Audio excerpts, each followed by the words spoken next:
Hey guys, welcome back to Big Mood. Hello. This week, the mood is being single. Is that good or is that bad? Or how do you feel being single? Finding happiness when you're single. Can you be happy as a single person? I don't know. Yes. Jess, you're happy. Can you be happy as a single woman? yes, You can. Yeah, I don't know. I'm kidding. I think what we kind of wanted to dive into in this episode, and like, I feel like in my relationships when I was in my 20s, it was like Are you still in your 20s? early 20s. I Okay. mean. Yeah, like interjecting. She's at the cusp now. Yeah, like interjecting. I feel like my old environment taught me I had to be in a relationship. So in my early 20s, it was like, I cannot be single. I must be in a relationship. I must be in love.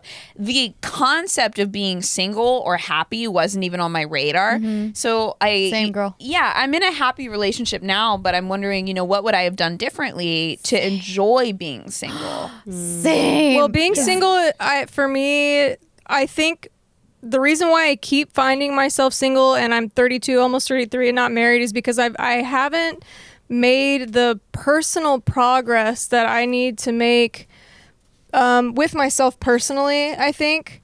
So I think it's very important to be single and to make personal progress and get to know yourself, because if you've been monogamous your entire life, you never really know who you are. If you've never even spent 3 months or 6 months or something without someone else's influence on your life.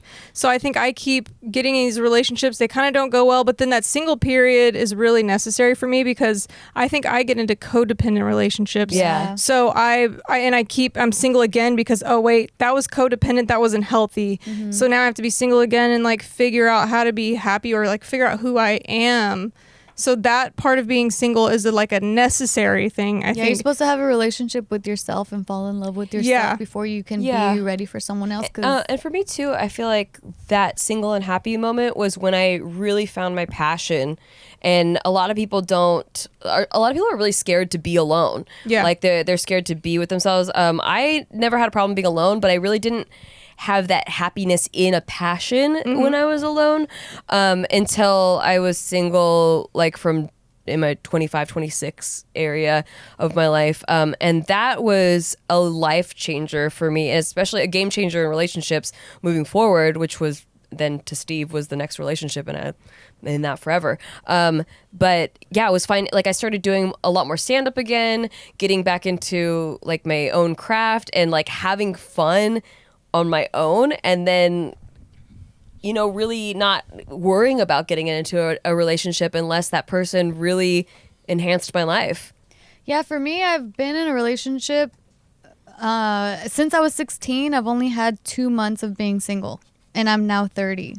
So I have never really got to be on your own. It's like ever. back to back. Yeah, it literally 1 month between each relationship since I was 16. So it was like Isaac's dad, 1 month of being single, and then the next guy, 1 month of being single, and then even Casey. during those months, you had your child. Yeah, so you exactly. weren't alone. I have alone. never been alone until ever. Huh? Do you Ever. like? I know you obviously you're not going to change it now, but do you regret that? Like, do you feel For a like long time, Yeah. I had this sense of regret, and I was guilty for feeling the sense of regret because it ends up like I end up feeling guilty because I'm like, well, every time I would think that, I'm like, well, at this point in my life, I'm glad things happened because now I have Isaac and now I have whatever, and like I'll end up like being okay with my current life, but then I can't help but think back and like regret not having that alone time. Your regret, you feel like your regret makes you not grateful for the things that you have, but really it's just this what if that's just it's completely separated. Yeah. And I feel guilty, and I don't give myself that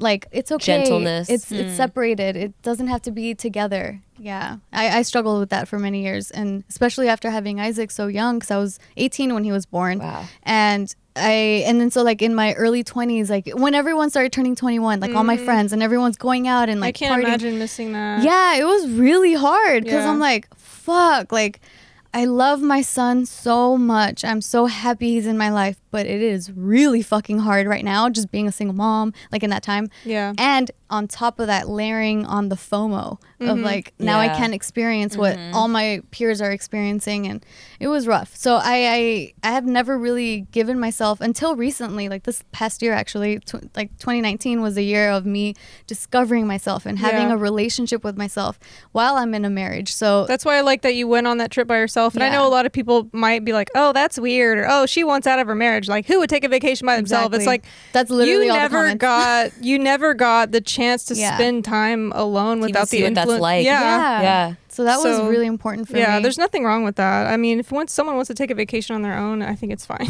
Yeah, I think that part of self-discovery is necessary in order to be able to give to others to your full potential, because you don't really know how much you have to give until you like spend that time with yourself. Yeah. I think the thing I'm doing now is like, I ask myself, I'm like, am I happy right now? And I'm like, I think generally I am. Excuse me. There's still a lot of things that I'm trying to figure out, like who I am and what I want to be and what I want my life to look like. But I think chasing happiness is really not the point. It's really like content. You've got to, it's not even about that either. I think it's like you just have to do things to progress your life forward and rely on yourself to be like, oh, I don't have a husband or something, but my life's still progressing. I'm still moving forward yesterday in my career. I'm still like gaining skills. I'm still working on things. Like I don't have to worry so much about, oh, is this happiness? But this is still progression. And that's just the part of life where I'm in now. It's like, I'm not thinking about if I'm happy or not. Some days I am. Some days I'm elated. I skipped down the street the other day and I was like, wow, I'm happy. And then the next day I drank a bunch of tequila by myself at home and I cried. But I think that's a part of like me processing all these emotions that I was previously covering up by just always having someone next to me to distract you. Yeah. And then like when things are going wrong, you're like, well, it's this person's fault, you know? Like you can kind of channel that into, and not saying you necessarily blame them. You genuinely believe that is the cause of your pain. And then when there's nothing else to cause the pain, like all you can do is focus on yourself. And sometimes that hurts even more. Sometimes you can really see like what was caused by you and not by the other person when you're alone. So because now I'll drink alone sometimes and cry, but I know it has nothing to do with Steve. Like it's my own shit, because I've been alone in that position before, and I know the difference between when a relationship is not doing well and it's making me have those emotions, and when I'm just having those emotions because of my own thing. Bro, I drink alone and I have a fucking blast. If you've never gotten drunk at home by yourself and just dove into YouTube and listened to old nostalgic songs, and like I have the fucking time of my life. Or I'll get on Overwatch and voice chat and I'll just be like, what's up, you cuckolds? Dude, if I get drunk by myself at home, I have the best time. Like, drunk and gaming is so fun. Like just talking to people and meeting people. For me, because I'm a child of the internet, going online and like talking to people while drunk is no different than going to the club. It sounds ridiculous, but like I get that. It really is. Like I feel like your relationship is kind of set up to where you almost have like 50-50, like because you guys haven't moved in together, so you still have a lot of days where you're kind of almost living single, but then you actually still have this relationship at the end of the week, like you spend weekends together and stuff like that. So how does that feel? Is that what you expected to be in a relationship? Or no? And it's like I spent so much of the time in my early 20s like, I need a relationship, I need it, and then I got it, and I got into a relationship with someone that we both value each other's independence. Like I am violently independent. I've never been like a codependent person at all. I'm never bored. I'm always busy. Same. I'm always like occupied. I'm the opposite. Yeah, I'm always bored and very codependent. There is I never have a longing for people, because if I want to hang out with somebody, I just go out there and do it. You know? Yeah. I think while we were talking, I was really digging into myself and trying to figure out, if I wasn't in this relationship, what would I be doing differently? And I think the only thing I would do differently is I'd be hanging out with more of my guy friends. There are certain guys that my boyfriend doesn't know, or maybe we had a history together and I just don't think it's appropriate to see them. Yeah. So I put those barriers up in the relationship, but otherwise there's nothing. Your life is already kind of like, it's the same. Yeah. He is very, very busy. I'm very, very busy, and he's building up a future for us, and I'm building up a future for us. And even sometimes we see each other developing skill sets that we know are going to help us and help our relationship. And like, we intend to grow a business together in the future. And, I love that. I love that so much. And You now guys are that growing together. now that I have that thing that I thought that I needed, the relationship, I kind of was able to get that out of my vision and just focus on myself while being in a relationship. And it's like I had this person that would just catch me if I fell, and I just never really fell. I mean, like, I definitely, like, when the whole Defy thing happened and I lost my job, you know, he was there. But the funny thing is he wasn't doting. He almost didn't really know what to do, but he was just like, if you need me, I'm here. And I figured it out myself. But I did still have that strong backbone that I needed. I never got like scared or sad. If he and I were to break up tomorrow, emotionally, I'd be very upset because I love him very, very much. He is my partner in crime. When we get together, it's like we recharge our batteries together and we just sync up, you know? It's like I have my other half. But when we split up, we're still whole almost. That's exactly how I feel. And that's, I think, something that comes from you really knowing yourself and like being alone a lot by yourself. I think the one time I actually missed living alone, like when I was with Steve, was when we both were working from home. Because when we first got together, he was still working at Maker. And so he would be gone, even though we were living together, he would be gone the majority of the day. And I felt like, you know, I had the space to myself. And I'm also just so super independent. I like getting in my own zone. I don't like just someone being there because it kind of interrupts my flow of consciousness.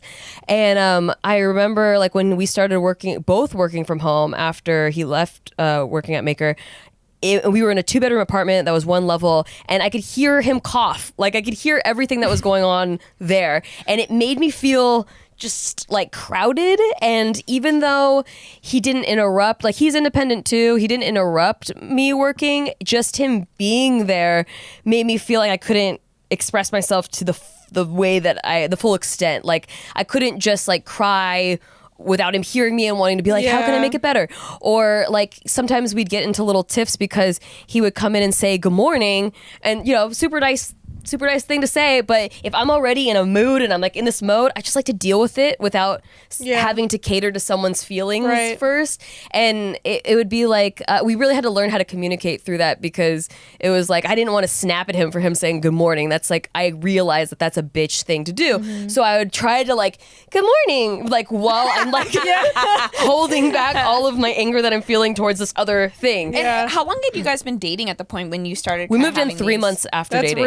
That was really fast. Really too fast. We knew each other 6 months. Yeah. Fast. And with a kid. Yeah. Oh my gosh, that's a lot. Yeah, that's it was like crazy. really soon.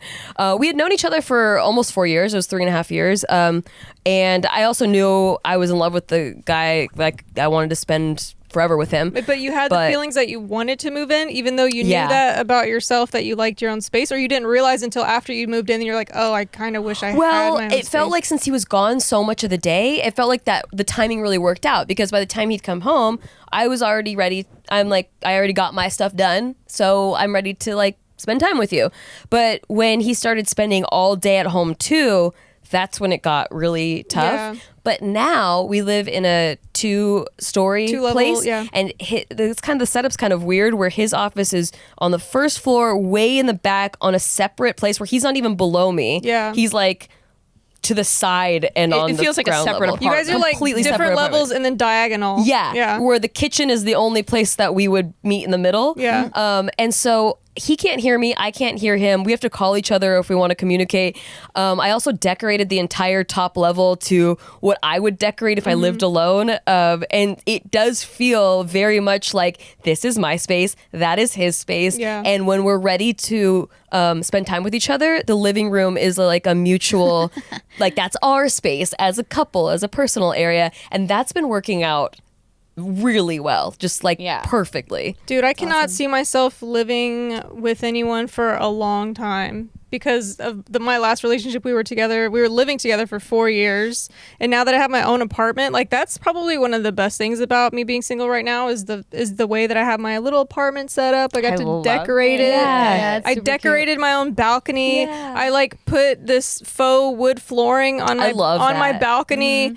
And you have your little rituals, and no one bothers your little rituals. Jess's apartment, I feel like it's an oasis. I'm like, when are you gonna get rid of the dogs and let me move it? She can literally see the sunset from her balcony. My view is amazing, and I don't have anyone else's energy in there. Like I don't have their shit all over the place. Like I always pick up my cups. I always, so that's probably one of the best things is I do want to date someone, but I don't want them in my space. And so, but I envision a future where it's like, oh, we'll have a house together, and I do look forward to that. But right now, I cannot imagine living with someone else. It was so funny because with my ex, we were living together, and then there was the lease was over, so then we wanted to get out of that place, so I ended up getting my own place. But I was like, you can't live with me.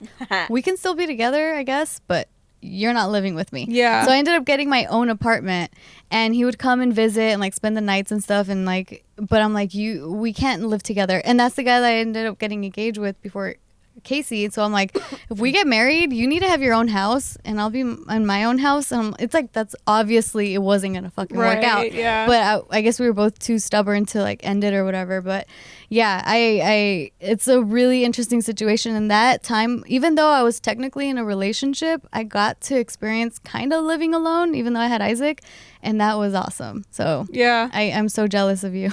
Do you know what I like to do when I'm by myself? Sounds like I like to. It's like you can feel the ad coming now. You gonna have to eat that food on a what? On a table. A table. I was gonna say bed. I'm nasty.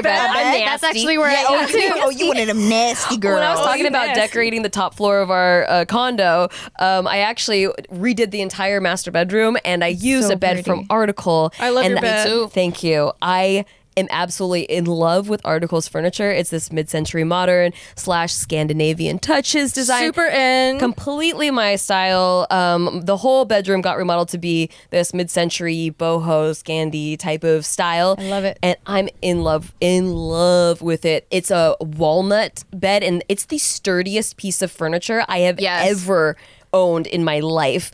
I never knew a bed could be like that. And you save up to 30% on traditional retail prices. And when I first moved into my place, I was getting cheap furniture because I was like, I need a coffee table, I need a chair. Yeah. And then it kind of started to, it was a little daunting. It gets wobbly. You can definitely feel the difference. You can feel the difference. Yeah. And then when I upgraded to an Article bed, I instantly felt, I upgraded my quality of life. Like that was my favorite part about it. I Start to feel like an adult. Yeah, I felt like an adult. I'm getting older. Get rid of that bachelor furniture. You want to impress her, you better make sure that bed ain't gonna break. Yeah, they're actually able to keep their prices low by cutting out the middleman and selling directly to you. So there's no showrooms, no salespeople, no retail markups. Nikki, how do I get it? You also have 30 days to make up your mind with simple returns and exchanges. Article is offering our listeners $50 off their first purchase of $100 or more. To claim, visit article.com/bigmood, and the discount code will be automatically applied at checkout. Ooh. That's article.com/bigmood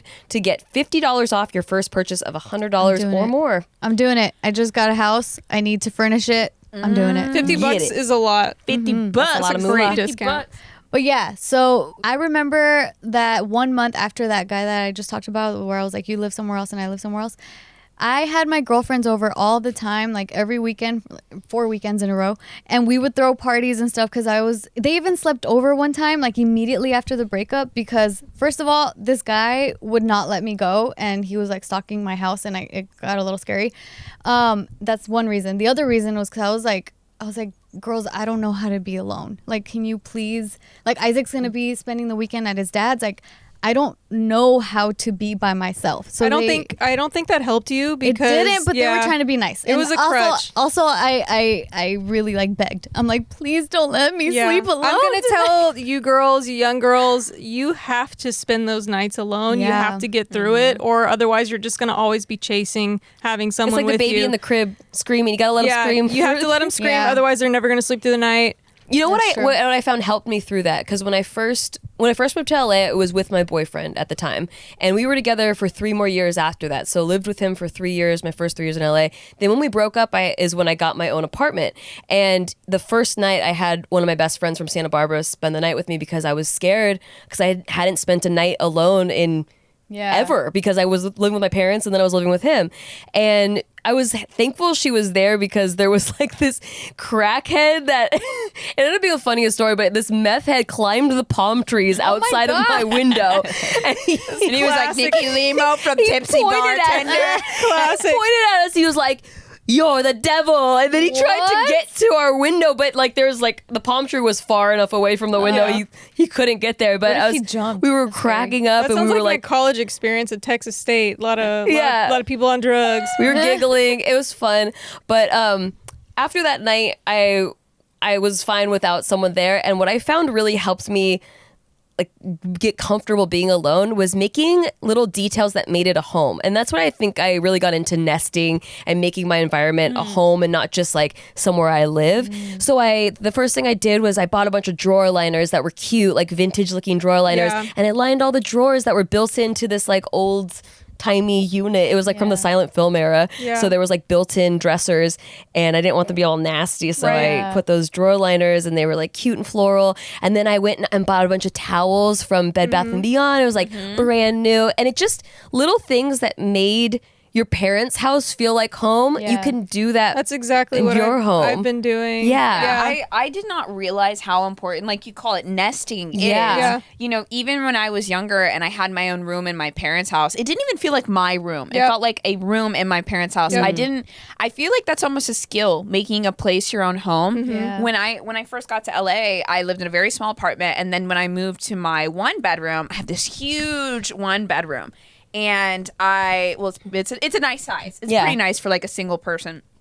And I didn't want to decorate it because I was afraid that at any point like Smosh would go under and I would lose my job and I'd have to go back to Virginia. I didn't want to have to deal with putting furniture in storage or selling it, moving back, or I was like, I'll have to get a roommate. So I never decorated. I just had a couch, a TV, and a gaming computer because I was like, at any moment this life will be over. And so just last month was the first time I got a bookshelf. I decorated my vanity. Oh my God. I got like a little shoe rack, like all of this stuff, because I was like, I'm ready to make this a home. And I haven't even put wall art up and stuff. And this is the first time that I'm like, this is my place.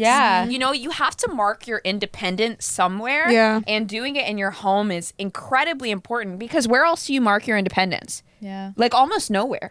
Truly. Like, I mean, other than maybe like your body, like if you're a person that gets a lot of tattoos, but I don't know how else you mark your own territory, because otherwise you're just a piece of the world. And if you are a person, kind of what I'm hearing is like, it seems like Nikki and I are like very, very independent, and like you guys have some codependent tendencies. And I think that's a personality type that you can kind of break the mold out of.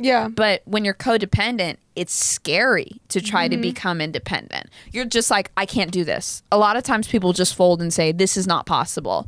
But it really is. I think I'm like a blend, because like there were moments too where like during that time I had planned like, okay, this New Year's Eve, it's always been my dream, I'm gonna see the ball drop in Times Square. Like I set that goal up for myself, and that was 2012 going into 2013, and I was like, no matter what, I'm going. And those girlfriends, they were like, yeah, we'll all go, we'll make it a girls trip. And then it eventually one by one started like dropping out, and then by then Casey and I started dating, and so I was like, yeah, I'm going to New York. Like, well, the last girl just dropped out, I don't give a fuck, I'm going by myself. Like, I have to do this, I have to make this happen. And he was like, well, I don't want you going alone, like it's scary. So then he ended up coming with me, but I really had that fire in me where I'm like, no matter what, I'm doing this, even if I have to do it alone.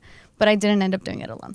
But I am kind of, I want to believe that codependency is a learned or like an environmental it's something mechanism. You can break. It's definitely, I mean, it usually comes from like you feel like feelings of abandonment in your childhood. So it's definitely learned behavior. You can break it with therapy. Because I was always independent, I never felt like I was codependent, but then I got into a toxic relationship where it brought a codependent side out of me to a point where I didn't even recognize myself anymore. It was a kind of abusive relationship, and I kind of got in two at the same time, where like it was first I got in an abusive business relationship with this manager guy, and then I started dating someone who was the same level of narcissism that creates codependency, or that codependent people are attracted to.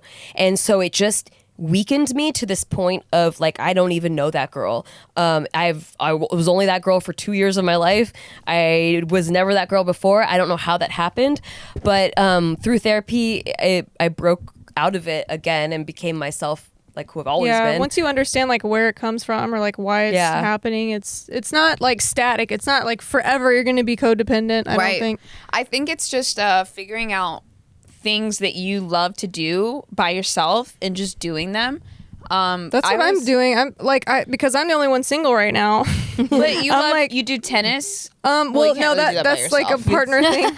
Well, you have a coach. Yeah. So, and your coach is. Well, I don't do that anymore, but I did have a coach for a little while. I was really enjoying that. But like, I've been spending time reading, and that's something that I haven't been able to do for so long. Like, when I was younger, I was a huge book reader. I was constantly reading, and then there was this span of time in my pretty much throughout most of my 20s where I could not focus on a book. I had really high anxiety. There was just always something where I couldn't get myself to read a fucking book. Like, just read a book. And now I've been doing that. I've been taking notes while I'm reading books. It's like, I'm not in school anymore. I don't need this. But I'm like reading these books on like economics and society and philosophy and all this stuff. And I'm like, oh, there's a vocabulary word I don't know. I fucking write that shit out in a little journal, and I write out what the definition of it is. And I'm just spending time with myself. Like, oh, I feel like building my intellect. And like, if I was in my last relationship, I wouldn't be doing that. I would be staying in the same place I was mentally, doing the same things I was mentally on his time. But now, and the same goes for him, like whatever he's spending his time on now, like he's building his intellect. He's not worried about what do I need to do to make sure she eats dinner tonight. Yeah. You know, like we're able to like actually really grow ourselves, and that's something we both really needed. And when you're like reading and taking notes and everything, how does that make you feel? It feels really good. Like, I'm not thinking about all the bullshit in life. Like, I'm literally just focused on, oh, this is a new concept. This is a new thing that I never even thought of. I discovered this this Italian kind of like, I don't know what you would call it. I guess it's sort of a concept, and it's just like it's called like sprezzatura or something like that, and it's talking about like it's in fashion, but also just in life. It's about putting forth a whole bunch of effort, thinking about things a lot and doing your best at it, but not showing it. So it's like effortless elegance. And I'm like, I love this idea of like sprezzatura or whatever. And I'm just like thinking about it. I'm like, ooh, and I'm like looking up shit. And I'm like, oh, there's like a men's fashion that has to do with that. But that's also like a thing in life. So like you try your hardest at work. Nobody knows that you spent extra time to turn in this project. But it just looks like you're effortlessly smart. Yeah. And not complaining about it, not showing that you put so much effort into it, but it's just like, oh, I'm doing everything nicely. And I'm like, I love this concept. What I love the most about that is that, to me, that's a form of happiness that can never be taken away from you. Yeah. That it literally cannot. You know, in a relationship, you feel this peak of happiness, but it comes and goes depending on how that person feels about you, if they're having a bad day, if there's someone else that's caught their eye, and then suddenly your happiness is gone. Yeah. You know, it's external. Now, while reading a book is technically some form of external, but that happiness is coming from within. Yeah. And I think that that's a huge component of being happy when you're single, is manifesting that happiness on your own rather than with a person or understanding that it's basically all coming, like this thing, I don't know how to fully describe this, but I'm going to try to. So something that I've been feeling a lot lately is that, so maybe I had a crush for like a little while, and it like made me really happy for a little while, but then that crush went away.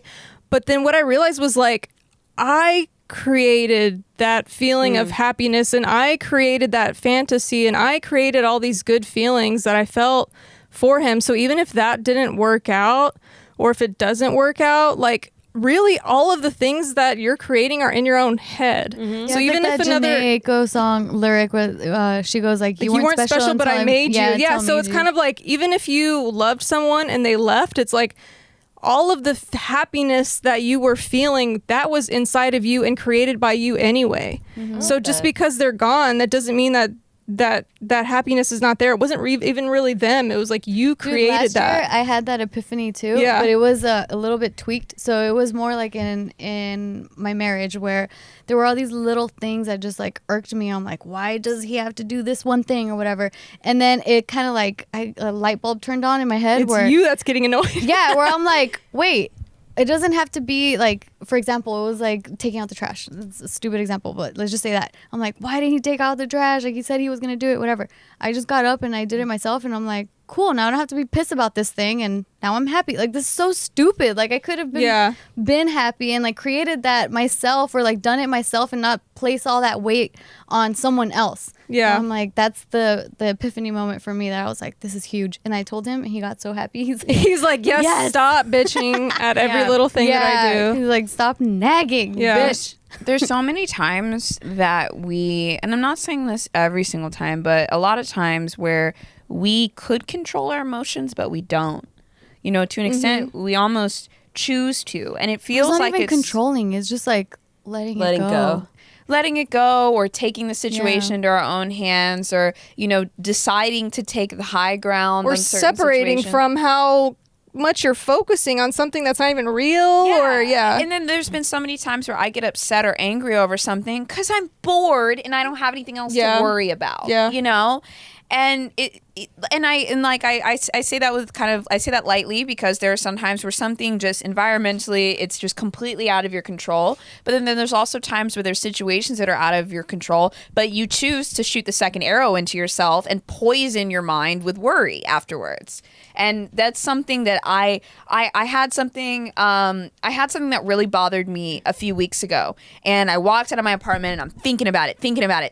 And I was like, whoa, Bo, stop. And I told myself, don't shoot the second arrow, which was, don't take this thing. It's almost like, I remember one time we talked about this, Tiff. It's like these bullets come at you and you have to stop them and decide not to take that bullet. Like, you have to dodge it. Like, the bullets have already been fired. It's happened. And whether it's a situation in your life, whether it's losing somebody, a breakup, unkind words, something that's said, and then you don't have to take single. You don't have to take that bullet. You just dodge it and walk away from it. It happened. It was fired. It was shot, but you don't have to be affected by it. And that's kind of something that I let walk with me all the time. And this day where I walked out of my house and I was so stressed out, I kept telling myself, don't shoot the second arrow. Don't take it. Don't let it poison your day. And within 5 minutes, I had completely forgotten.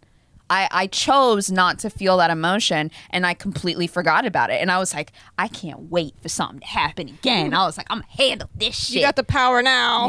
Yeah. Like, and it's like choosing not to let someone or something take your happiness or your independence away from you, and just moving on with your day. Like, if you can. I think another thing that gets to people that I think you brought up the opposite of it, which is like finding an activity or something that you do just for yourself that like no one has to know that you put in that extra effort. Or like it's just something that you feel fulfilled by and no one else has to know about. I think on the other end of the spectrum of that, people are getting really depressed when they start comparing themselves to other people, like because we are in such a culture that shares every little thing that we're doing. It's like sometimes you can be alone and single and like you suddenly start to see all of the happy couples where like before. That reminds me, I wrote on Instagram, so like I posted for Valentine's Day and like I posted something about like me and Casey, but then at the end I said like love is such a beautiful thing to celebrate, so even if you have no one to celebrate with, like just celebrate self-love, like that's important too. And then there were people like sending me messages saying like, oh, that really hit me, like thank you, I really needed to hear that. And like and then like people were venting, just saying like, you know, seeing all these couples like on Valentine's Day is really hard for me, but you reminded me that it's important to also just love me and not need to depend on someone else.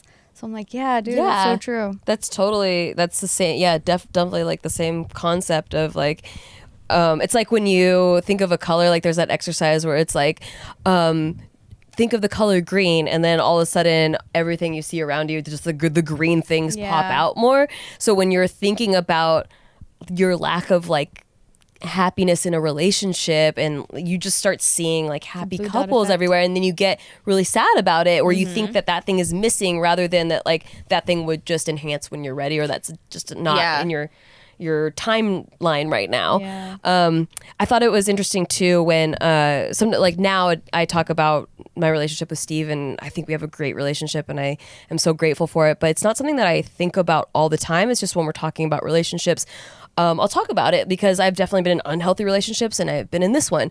I don't think about it as like this. I never thought of it as this thing that I really needed. So it doesn't really cross my mind until someone says something like, why do you have to talk about your relationship all the time? Or like, why do you like, when there's like a comment like that, I'm like, wow, I didn't even think about that. But that person is in a place where they don't have that, and so they're just seeing that. It's like glaring. Yeah, where I've had that before career-wise, where I see people like just killing it, crushing it in their career. Your sitcom so much. Yeah, where they're just booking. It just seems like they're booking thing after thing after thing, and I just started getting mad at them. Like I just started getting frustrated. Like, why do they always have to be posting about their shows that they booked? Because I was mad that I didn't have that. Like I wasn't booking shows. I was trying my ass off to book shows and I wasn't booking, and it was more a reflection on how I felt about myself. It was like this giant mirror, and it made me more and more unhappy until I realized that like,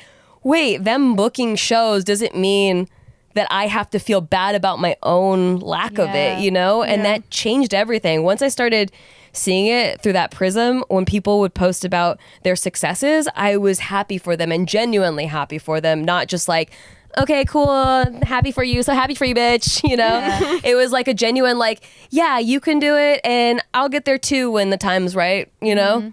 And after that, I was booking more.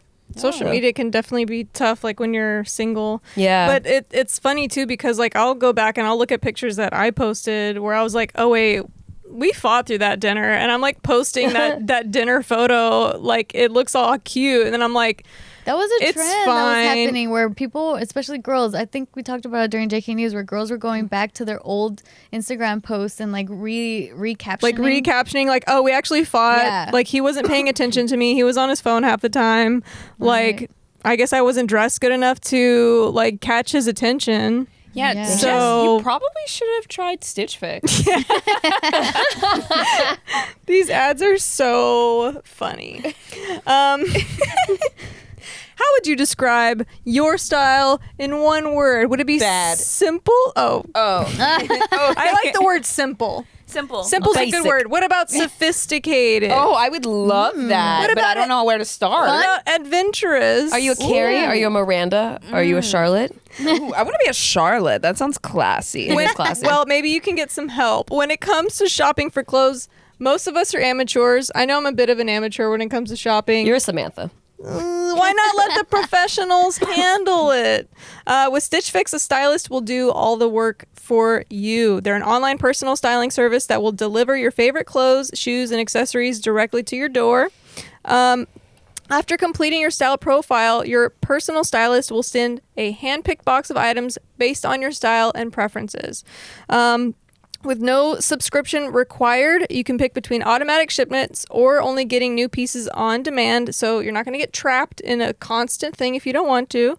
The styling fee is only $20, and it will be applied towards anything you keep from your box. Nice. Doesn't it sound pretty good, guys? Sounds dope. Yeah. Sign me up. To get started today at stitchfix.com/mood and get an extra 25% off when you keep everything in your box. Ooh. That's stitchfix.com/mood. One more time. Stitchfix.com/what? Your mouth. Stitchfix.com/mood. Nice. Oh, and also not to mention the jewelry. I like the jewelry. I'm so bad at picking out jewelry. They give you really nice kind of dainty stuff. Yeah. That's my favorite part. I've kept all of my jewelry and all of the my jeans. Yep. Yeah. Nice. They have really Thanks, comfortable Stitch jeans. Fix. Well, with a great style, you can also bust out your phone from those new jeans and play a mobile puzzle. Best mobile fiends. puzzle app. It rhymes. Best Fiends. Yeah, with your jeans. Yeah, phone out your jeans, playing Best Best Fiends. Fiends. Guys, you know I'm obsessed with this game. Bro, she was playing this during lunch. Yes. Not stop talking about this. Do you guys want to know what game. level I am now? No. 790.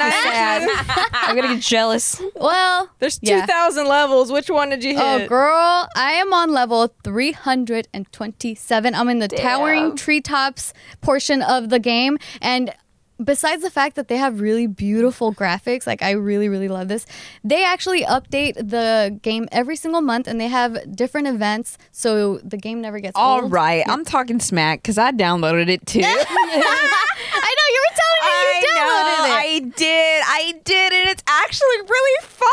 You get to, in the first couple of levels, you get to beat up all the little slugs. Yeah, the and slugs. I just got back on it the other day because when they updated the game, the little logo changed, and it caught my eye, and I was like, "This should play the best fiends." Yeah, I like getting new characters and the fact that you have to use them to strategically get to the next part. Yeah. Little fiends, they all have their little special powers. Is really cool. So it does not require any internet. So I play this all the time when I'm flying, like traveling, especially on those really long flights. And sometimes the plane doesn't have internet. I bust out my Best Fiends game and I rack up those levels. So like I said, I really, really love it. Engage your brain with fun puzzles and collect tons of cute characters. Trust me, with over 100 million downloads, this 5-star rated mobile puzzle game is a must play. Download Best Fiends free on the Apple App Store or Google Play. That's Friends without the R. Best Fiends. And let me know what level you get on because I'm in competition with all you guys. I'm like on I said, 33. 327. 33. Yeah. So Nikki brought up a really interesting point about like, you know, feeling like you're missing something in a relationship.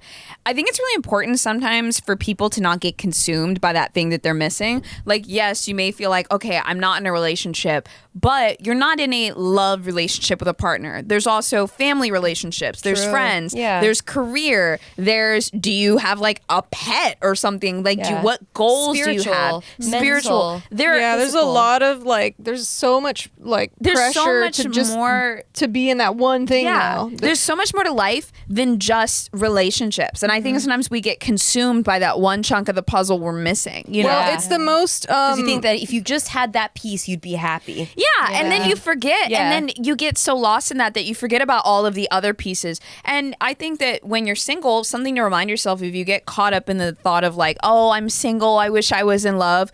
What are you doing with your career? What are you doing with your friendships? Are you nourishing family? Are you setting goals for the future? How are you setting yourself up so that you're ready when that relationship does come? Because it could come in right now, but then what if you're like, okay, great, now I have the relationship. Now I'll work on my career. Now I'll work on my friendships. Now I'll work on my home. Now I'll work on my finances. No, fill all of those voids before somebody comes into your life so that you can keep them. They also say you get what you give. So instead of thinking like, how do I get?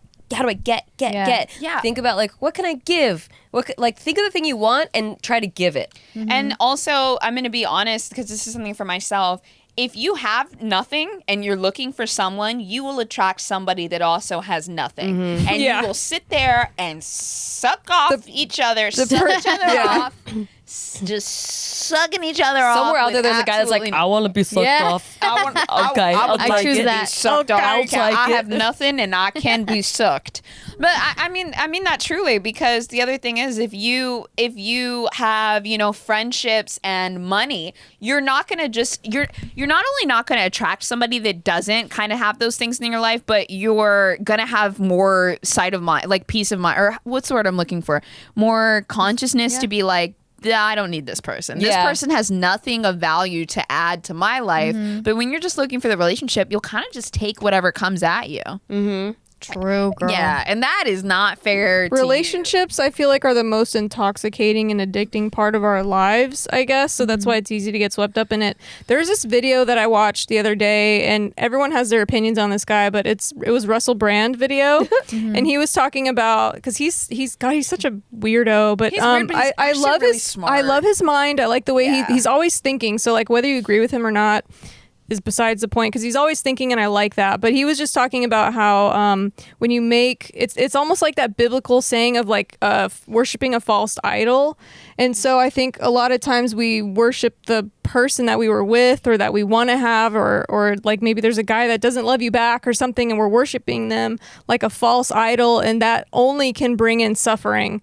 So you have to really ground yourself, otherwise you're just going to perpetuate suffering. So even if you do get that relationship or you do get something, you're worshiping this false image of them. You think they're perfect, you think they're going to fill your life and make it whole. It's only going to wind up creating suffering. So you really have to ground yourself and understand what a purpose a relationship serves. That's what I'm going through right now, is like I always felt like I had to have someone, like the man was my false idol, and whatever bullshit he fucking put me through, I just dealt with it because I couldn't be alone, and like I just went through so much suffering unnecessarily because I couldn't give up that addiction to having a man there, just any man. I think it's also something that like society perpetuates, especially with quotes like "all you need is love." Bullshit. Well, yeah, you do. Self-love. Self-love. You need to love your career. You need to love your mom. You can love your significant other and your like. It's not just I need a relationship. In so many movies and everything, that's the baseline of it. Like they don't show Sally going out and getting her job after she gets her man. Did Stella get a job after she got her groove back? I don't know. Just you fucking would get that. But yeah, like there's so much more to it, and it's almost it's unhealthy. Look, this is why we're doing this show, because we're here to undo everything that society taught your you. brain. Unfuck your brain. It's a good book. That's a book. Oh, that is a book. Yeah. Oh, I did not know that was a book. I was like, that was good. I think it's called Unfuck Yourself. That one. That's a good book too. Oh, what? Is this a series? Is this like Goosebumps? Are we wrong? Trolling me? Gary something. I I have his audiobook. Whatever. It's not important. Anyway, Unfuck Yourself. It's called, I think. something like that. but That's more Gary V, but Unfuck Your Brain. No, not Gary I like that. Oh. It's a different Gary. What? He's like a Irish Scot. I don't know. All right, you get the Gary. concept. Look, you can Google it by that much information. We're not sponsored by that book, so we're not I promoting recommend it though. Cut It was that. really They have good. to pay for that. I'm just kidding. You don't have to cut that. You don't have to. Dude, our producer, like, he looked like right up at us. By the way, everyone, our producer is 6'4". Yeah. And single. Why'd you take it? I thought you got a girlfriend, Bryce. No. Oh. He's not taken. He is on the market. 2 years ago? I was just telling him before this, he was adjusting a camera and he was like leaned over and then he stood all the way up and I was like, Bryce, is your height Take up in half your-" the room. Yeah, I was like, And he's "Sir." a handyman. Yes, he just be fixing shit. Remember when we were painting and like we could only reach a certain height and he just came along with Came in and like Yeah, This turned into a date Bryce date our ad. producer. my man stood up and I was like, Bryce, is your height in your Tinder bio? I was like, It's in the bio. linked to Putting Bryce's his Tinder Tinder. in there. We're gonna put his phone number as the top comment, so you ladies can text your nudes. to Dox him on purpose. guys, send us a message on at Big Mood Girls on Instagram if you're interested in dating Bryce. We'll screen and review. Girls within Or 40 miles of Los It's just Angeles at County Big Mood. only. We don't have girls anymore. But love yourself first. Make sure you have that on lock. Yeah, he because only wants girls he that only love wants themselves. girls that have their shit together. you don't trying to get married. yourself, you can't date our dad. Our set dad. set You can't daddy. be our new mommy. Can't. Absolutely not. You can't be our new mommy. Like Bryce just always brings his new girlfriend to set every day and we're like, Bryce, this is getting Are weird. you our new mommy? She's gone the next week. We are ruining his sex life. Jesus we like Christ. sit Oh on my his God. lap. Yeah. He's single because of us. Oh God. But yeah, like I think that activities that you just do for you are the things that you learn, like self-esteem and like, oh, I can bring myself that love. And then when you go into a relationship, you're not looking to get that from someone else. You know what that kind of reminds me of? Give me my self-esteem. I want one too. Mortal Kombat. Finish him. No, that kind of is mine. reminds me of when I was in high school, which was the only time other than those 2 months in my life that I have been single. And I remember during that time, The happiest 2 months of Tips. I just imagine everything's just like, ah, and then Casey walks up, excuse me, ma'am. I'm in too deep, damn it. Yeah, and Tim's like, okay. no, he was the first one that was like, one that I actually really like. She looks happy. Yeah. Get down here with me, bitch. No, but I wanted to talk about high school. sorry. So in high school, I remember everyone around me being in relationships. Yep. And like, it was just really hard to be, especially in my particular high school. Everyone was having sex already. And I Yeah. was like 16 and everyone was having sex. And I'm like, damn it, I'm a virgin. Let me get rid of this virginity so I could be like it's a everyone disease. else. Yeah. So then, So much societal pressure. yeah, there was so much. And I remember also when my girlfriends, they would be in their relationships and they'd be fighting and I'd be like, oh, I want that. You wanted the fighting. Like I want someone to like just Yeah. be with, and like if it's gonna be fighting, then okay. And so like I remember just really yearning for a relationship. And I don't know if I could go back in time and talk to that 16-year-old Tiff, I would just tell her, hey, girl, it's okay. Love yourself. Find yourself. Find a guy that you kind of like, so that you'll be like, we'll try this for 6 months, and then no, because girl, I dove deep. I was just like, as soon as like first one, I'm like, cool. You like me? Dude, I did too. I mean, like, I get it. If my first boyfriend, I mean, oh my God, incredibly abusive. I told you about that. That was the alarm clock guy. I wouldn't have left him. I would have never, ever left him. He broke up with me. My man did me a favor. Yeah. Oh, yeah. But yeah, like, and another thing is, like, they might not always let you go. Like, it's hard to get out of a toxic relationship too once you're in it. Really it definitely is. Especially when you think you've wanted this for so long and you have a skewed perception of what love is. And I also thought that, like, arguing and fighting in relationships was indicative of, like, oh, this person cares enough about me to fight with me and yell about what's going on. That's what I thought too. Yeah, and now I'm like, oh my God, no. That's the complete opposite of the truth. The complete opposite. Mm-hmm. Like, if you're yelling at me, you don't actually care. You're just an asshole. Mm-hmm. Like, straight up. Yeah. Did you guys, were you guys constantly in relationships in high school? I had a relationship, I think, like my freshman year, and then I think I didn't until I left into college. I didn't have my first boyfriend until I was 15. And then that was like for 2 years, which is like marriage in high school. Yeah. And then I was single for the second half of my senior year. And that's when that popular guy dated me. And like, I didn't know how to act. And I was so self-conscious. And he ended up dumping me and telling me everything that was wrong with me. I just remembered what I did that made me break the cycle of codependency. I totally forgot about this. Okay, so I've had periods where I'm not in a relationship, but I've always had a crush. Always. Never been a period of time where I didn't have a crush, and if I did, it was such a small fraction that it just didn't register. So you're mentally like serial monogamous. Yes, mentally. And like they would always be big crushes, and I just either wouldn't pursue them or I would fuck it up and we didn't date. So I had a friend about 2 or 3 years ago that he went, and we weren't even that close at the time, but he was going through a breakup and we got like close during it because I just wanted to like help. I don't know. Like, I felt like I kind of knew that he just needed some feminine energy. So I just kind of like, he lived with her. She was moving out. They had been together for like 4 years. And so in this kind of working with him through this breakup, we just somehow had the idea that neither of us would date anybody for 1 year. Just not date anyone for a single year, 365 days. We could fuck whoever we wanted, like go out and about, but we just wouldn't date. And I went into this pact with him. It was mostly for him, but I went in on it with him too. And I took dating off of my radar because I entered this pact. And within 2 or 3 months, I was over it. I was completely over it. I just decided I'm 25. I'm not going to date for a year. I'm going to have a blast. And it worked. And then when I finally found this guy that I wanted to be with, a little of my old tendencies stayed, but I also just was like, I had my horse blinders on and I was like, all right, if it works out, it works. Otherwise, I'm just gonna fuck you and keep going. And then we ended up dating like 6 months later, like officially. But yeah, if you make a pact with yourself, just like, I'm in my 20s, I'm not gonna date for a year. I think you can, if you're anything like me, crazy, you can kind of break that spell, I think. Yeah, I think I have that pattern too. Now that you mention it, is like even in periods where I was single for 3 years or something in between, like I was crushing on someone or kind of pining for something, and I never really just had complete mental clarity. Yeah. You should. I'm serious. You should try that. Gosh, it's been so fun to just date around though. Yeah. But maybe I should like just say I'm not gonna get to a point. Yeah. I'm not gonna just not be. Well, I mean, if I keep fucking guys though, I'm gonna like wind up getting attached. So I think maybe I should, even if I don't do it for a year, but maybe if I try like 3 months or 6 months without.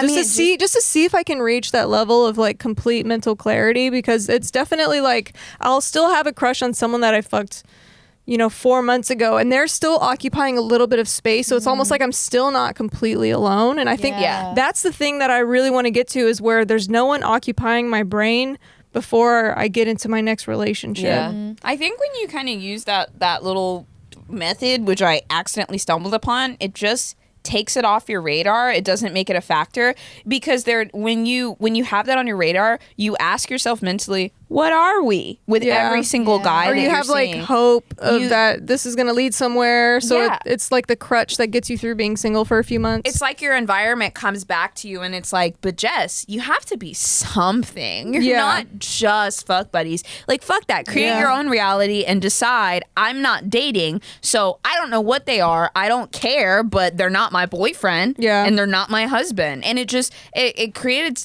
I almost completely forgot about that, but I think it honestly changed my life. Yeah, maybe I'll try that. Give it a shot, and then Jess will have to report back to us in a few months when we find out did it work. But yeah, that about wraps up the episode for this week, guys.